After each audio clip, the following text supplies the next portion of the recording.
जीवन में अभी इनके जीवन जो पिता तकलीफें हैं, इनको लग रहा है कि ये मेरे शोक की बातें हैं, ये आनंद की बातें नहीं है। हाँ प्रभु जी, तो भी इनके लिए आगे उसमें एक प्रतिफल रखा है खुदावन। हम इस जय मसीह के आप सभी के लिए मैं लेकर आ गया हूँ आज का वचन। और मेरे प्रियो, परमेश्वर हमसे प्रेम करता है। हमारे जीवन में वो जो भी करता है वो हमारी भलाई के लिए करता है। हम ये विश्वास करने वाले हो जाए। और हम देखते हैं इब्रानियों के 12वें अध्याय के उसके 7 पद में, तो यहाँ पास परमेश्वर का वचन हमसे कहता है, तुम दुख को ताड़ना समझकर सह लो, परमेश्वर तुम्हें पुत्र जानकर तुम्हारे साथ बर्ताव करता है। जिस प्रकार पिता माता अपने पुत्र से बर्ताव करते हैं और उससे कुछ गलती हो जाती है तो उसे डांटते हैं और अधिक से अधिक उन पे छड़ी चला देते हैं, 1-2 झापड़ उनको मार देते हैं ताकि वह गलती दोबारा वह बच्चा ना करे। जब हम ऐसे गलती करते हैं तो शैतान हमारे जीवन में अटैक करता है और परमेश्वर से आज्ञा लेकर हमारे जीवन में वह अटैक करता है और ताड़ना के द्वारा हमें सही रास्ते पर लाने की वह कोशिश करता है। यह वचन कहे, तुम दुख को ताड़ना समझकर सह लो, परमेश्वर तुम्हें पुत्र जानकर बर्ताव करता है। परमेश्वर उतना ही दुख तकलीफ आपके जीवन में भेजेगा जितना कि आप सह सकते हैं। हालेलुया। वह आपके क्षमता से अधिक आपके ऊपर तकलीफ दुख नहीं भेजेगा।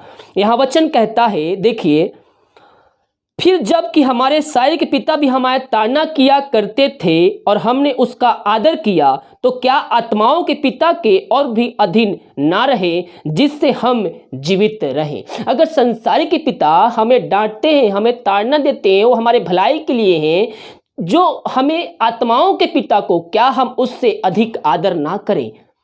हमें आदर करना है कि जो कुछ मेरे जीवन में हुआ वो मेरे भलाई के लिए हुआ। उस बात के लिए प्रभु को धन्यवाद दे। वे तो अपनी समझ के अनुसार थोड़े दिन के लिए ताड़ना करते थे, पर वह तो हमारे लाभ के लिए ही करता था कि हम भी उसकी पवित्रता के भागी हो जाए। वर्तमान में हर प्रकार की ताड़ना आनंद की नहीं हो सकता है। आपके जीवन में अभी दुख तकलीफ समस्याएं आए हो और आपको लगता है कि वो जो मेरे जीवन में दुख आई है वो मेरे लिए अच्छी नहीं है, वो मेरे लिए लाभ की नहीं है, लेकिन यहाँ वचन कहता है वर्तमान में, यानी कि अभी जो दुख तकलीफ आपके जीवन में कार्य कर रहा है, वर्तमान में हर प्रकार की ताड़ना आनंद की तो नहीं पर शोक की बातें दिखाई पड़ती है। आपके जीवन में जो इस समय घट रहा है, जो चल रहा है, दुख तकलीफ समस्याएं आ रही है, वो आपको क्या लग रहा है, ये तो मेरी शोक की बातें हैं, ये आनंद की बातें नहीं हो सकती। लेकिन परमेश्वर का वचन कहता है, तो भी जो उसके सहते सहते पक्के हो गए हैं, बाद में उन्हें चैन के साथ धर्म का प्रतिफल मिलता है। अगर आप उन समस्याओं में, उन कष्टों में, बीमारियों में, कलेशों में प्रभु को धन्यवाद देते हैं, आप उससे पक कर बाहर निकलते हैं, तो आगे आपके लिए आशीष रहा, क्योंकि वही आपके जीवन में परीक्षा का समय होता है।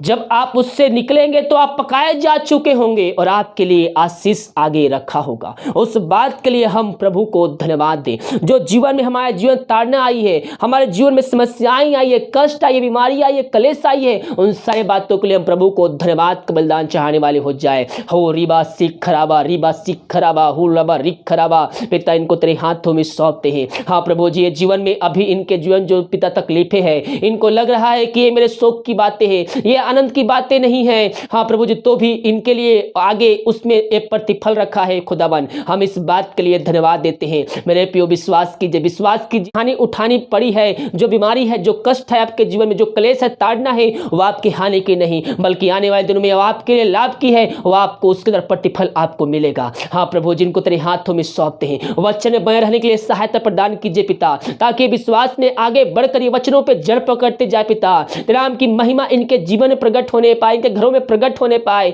हाँ प्रभु, जो वचन सुने हैं पिता, ये वचनों पे चलने वाले हो जाए पिता। प्रभु जी, दुख को ताड़ना समझकर सह ले, ताकि इनके लिए आगे आशीष रखा है पिता।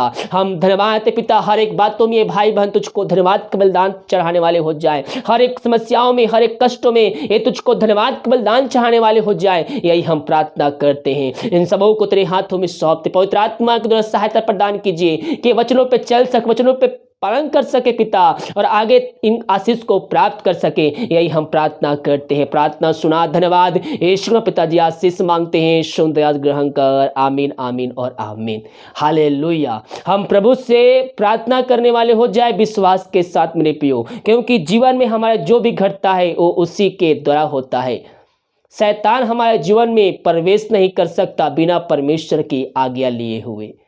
हालेलुया। इसलिए हम हर एक बातों में हम प्रभु को धन्यवाद दें। हम चाहे जैसा भी रहें, हम प्रभु को भाते रहें। हम जहां भी रहें, हम प्रभु को भाते रहें।